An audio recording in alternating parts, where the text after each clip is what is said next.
할 정도에서 예전에 생각난 게 있어서 할 정도에서 정업인가요? 일에 관련된 예, 정명. 정명. 그거에 대해서 설명을 한번 어떻게 그러니까 제가 일에 관련된 거에 대해서 유독 거기에 좀 민감한 그런 게 많이 느껴져서 이제 정명이라는 것은 뭐예요? 정명이라는 것은 이제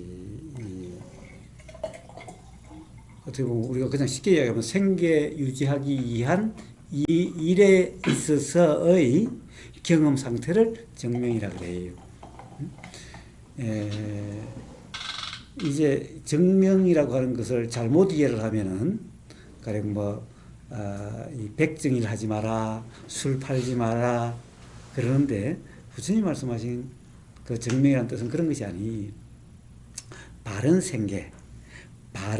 생계일 이런 가령 이 백정이라든가 술 파는 일 유흥 이런 거 하는 이런 일을 하지 말라 이런 말이 아니. 즉 정명은 뭐냐?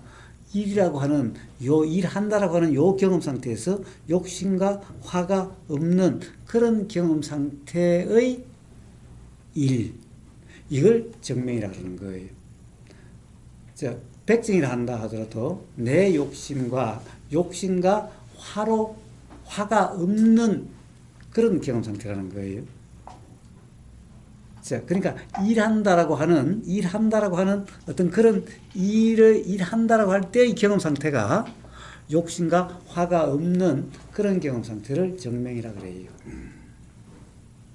그러니까 그게 자꾸 느껴져서 일을 할 때 그러니까 뭐 원인을 분석하는 게 도움이 되는지 안 되는지 모르겠지만 자꾸 이게 잘 안 되면 뭐 생계가 유지가 안 될 거라는 불안감에서인지 잘 모르겠지만 그런 것 때문인지 모르지만 자꾸 이제 그 일에 대해서 되게 다른 것보다 더 민감해지는 듯한 느낌을 많이. 저 봐요. 일을 하는 데는 일이 잘 되는 데는 이제 그냥 우리가 기본적으로는 어떤 일의 경쟁력을 높인다 해서는 우리가 창의성이라고 이름해요. 그러니까 뭔가 상품이 좋아져야 되죠. 또는 일을 잘해야 되는 거죠. 근데 왜 일이 좋아지지 않고 잘 되지 않을까? 자기 생각이 굳어 있어서 그런 거예요. 자기 생각대로 하려고 해서 그런 거예요.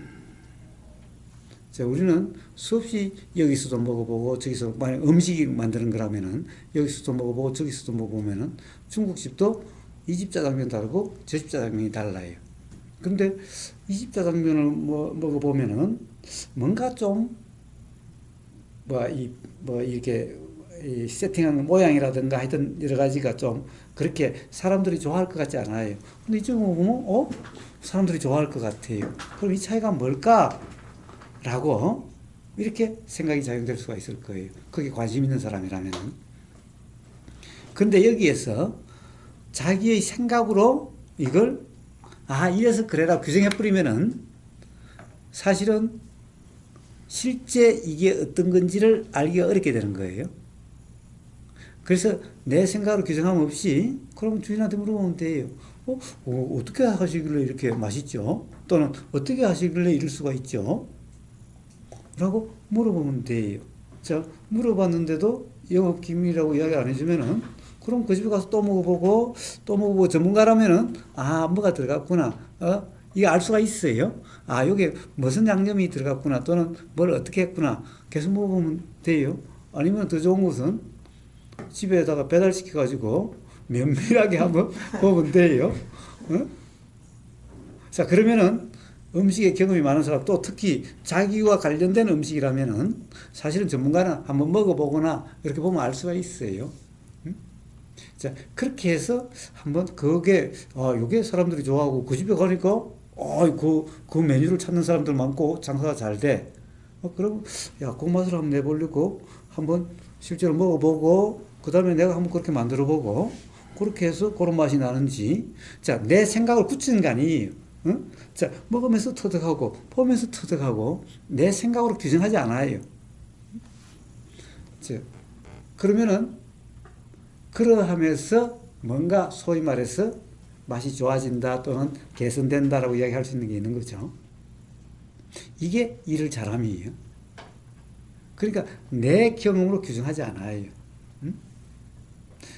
온갖 곳에서 우리는 그러함을 알 수가 있어요. 우리는 이 집에서도 먹어보고 저 집에서도 먹어보고 어쩌다 보니까 그런 경험들이 많아요. 그때마다 그 맛에 관심 있는 사람은 뭐가 좀 이 맛이 좀 색다른데 요 맛 사람들이 좋아하는데 보니까 사람 다 좋대요. 그러면 요게 뭐지? 요게 어떤 요소지? 자, 이렇게 그때마다 어떤 그런 경험을 통해서 뭔가 내 생각으로 규정하지 않고 그러면은 계속해서 뭔가 새로운 아이디어, 새로운 발견 이렇게 돼요. 끊임없이 어느 한순간을 규정하지 않아요. 끊임없이 그렇게 되어지는 거예요. 자, 그게 어떤 자기의 하는 일을 어떻게 보면은 결국 이 사람들이 좋아하게 하는 그런 노력이에요. 자, 노력이라는 게 별게 아니라 그렇게 되어지는 거예요. 또 뭐예요? 그러니까 어떻게 되려고 하는 게 아니에요. 단지 당연히 음식은 다른 사람들이 맛있게 먹어야 되는 거예요. 어떻게 하면 맛있게 먹게 할 건가요? 돈을 벌려고 한 것도 아니고 내 생계를 어떻게 하려고 한 것도 아니에요. 일단 이 음식은 맛있게 먹도록 하는 거예요. 자, 오로지 거기에만 관심이 있다고 한다면은 그러면 돈은 자동으로 따라와요. 사람에 대해서 같이 일하는 사람에 대해서 그러니까 제가 경험이 더 많으니까 그런 일단 그런 생각이 자꾸 드는 거죠. 이게 어떤 잘못된 행동이라고 규정이 자꾸 되는 거죠. 자, 그러면 그때마다 자기 자신을 돌아봐야죠. 돌아봐야 되겠죠. 자, 그거는 결국에는 내 경험으로 규정한 거죠. 제가 경험을 부정하는, 그러니까 제가 하면서도 아닌 거라고 생각이 들 때가 있긴 한데 은연중에 훅 나가버려. 이게 나가버린다면 알게 돼. 자, 그래놓고는 그러면 그렇게 나갔다는 것이 알아지면 바로 사과를 하든가 바로 그렇게 하라는 거예요. 그러니까 나간 걸 어떻게 해요? 나간 게 자각되면은 그때 만약에 내가 규정해서 그렇다면은 바로 사과를 해야 되는 거예요. 자, 아인슈타인이 상대성 이론을 해서 그때는 아인슈타인이 뭐 세계적인 천재다 그랬어요. 그런데 아인슈타인이 죽을 때까지 받아들이지 못한 게 양자 역학을 받아들이지를 못했다고 그래요. 그러니까 자기가 만약 양자 역학을 받아들이면 자기 상대성 이론을 자기가 부정해야 되는 거예요. 그런데 이걸 자기가 미련을 버리지를 못하는 거예요. 그러니까 양자 역학을 인정을 해버리면은 자기 상대성 이론을 자기가 만들고 자기가 부정한 꼴이 돼버리는 거예요. 그러니까 끝까지 그럴 것 같은데 그래도 그거 나는 인정할 수가 없다고 했다는 거예요. 그러니까 어떻게 돼요? 안 그랬으면 아인슈타인이 흔쾌히 받았더라면 역시 대단한 사람이 있다고 그랬을 텐데 그래서 그 사람 죽을 때까지 못 받아도 쫀쫀하게 결국에는 자기가 뭐 받아들이고 안 받아들이고 이렇게 되어지는 걸 사실을 그렇다는 거예요.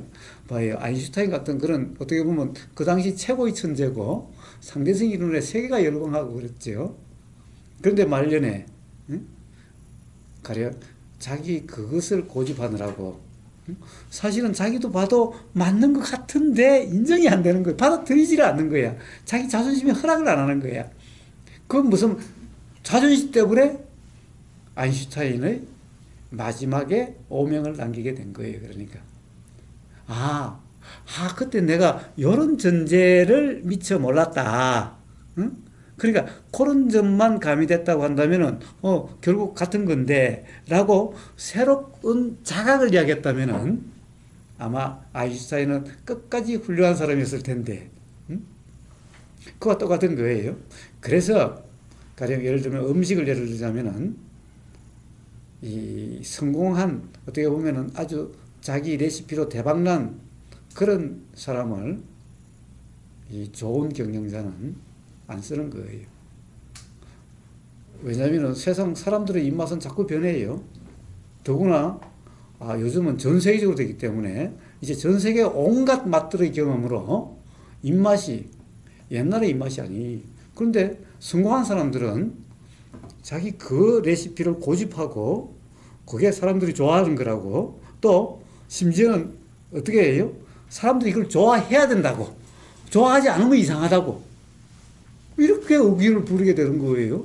그래서 그런 주방장은 안 써요. 항상 열려있는 주방장이에요. 뭔가 해외에 나가서 음식을 먹어보고, 아, 이게 뭐지? 아, 보니까, 아, 사람들이 좋아해. 아, 그러면 이게 뭐지? 항상 배울 자세가 돼 있고, 항상 뭔가, 와, 이 맛이 어떤 맛이지? 와, 사람들의 입맛이 어떤 것인지 항상 열려있는 사람을 해야 되지. 자기 옛날 성공한 레시피에 고집되어 있는 사람을 쓰면은 그 집은 망하기 딱 쉬운 거예요. 예.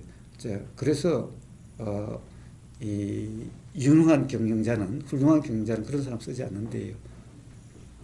마찬가지죠. 자기가 주방장이면서 자기가 사장인 사람은 바로 그런 점을 스스로 경계해야 돼요. 자, 그래서 매사로부터 다 배우는 거예요. 고객 한마디에 배우는 거. 고객 한마디 무심코 지나가면서 그거 먹어보고 난 다음 한마디에 관심이 있어야 되는 거고, 또 직원, 종업원들의 말 한마디에 관심이 있어야 되는 거예요. 그래서 내 어떤 고집이 없을 때, 내 레시피 또는 내 견해 고집이 없을 때 그러함이 전부 다 자각이 일어나고 창의성이 되고 그러면서 발전될 수 있는 그런 기회인 거예요. 자, 그래서 그런 것이 순간적으로 어떻게 보면 과거의 경험 때문에 맞다 틀리다가 일어나서 그렇게 된다고 하면은, 자, 그것은 어떤 조건에서 그렇게 되는 것이니까 그것이 자각이 되면은 바로 사과를 하고, 야, 그때는 내가 너보고 뭐라 그랬는데, 네 그때 생각을 한번 자세히 한번 이야기해봐. 응? 라고 그걸 자세히 들어주고, 그래서 언제든지 내가 뭔가 새로운 발견이 있거나 그런 게 있다면은, 아, 이렇게 이야기해주면 고맙겠다. 라고, 그래야 그쪽의 창의성이 우리 레시피에 반영이 될 수 있는 거죠. 모든 일들이 다 그래요. 음식을 예를 들었지만. 그렇지 않아요?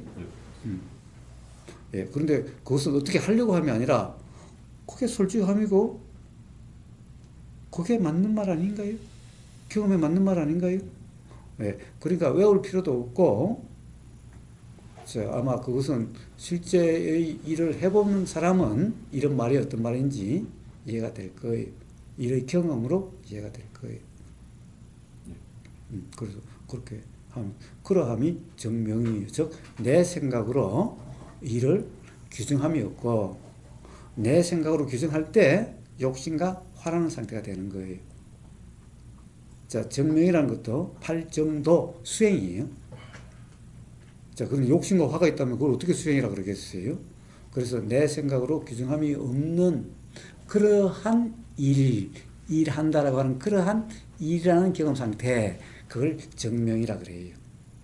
그래서 욕심과 화가 없는, 내 생각으로 규정됨이 없는 그러한 일함이라고 이야기할 수 있는 그러함을 정명이라 그래요. 그렇지 뭐 백정이라 안 하고 뭐 술판을 안 한다 이런 게 정명 아니에요.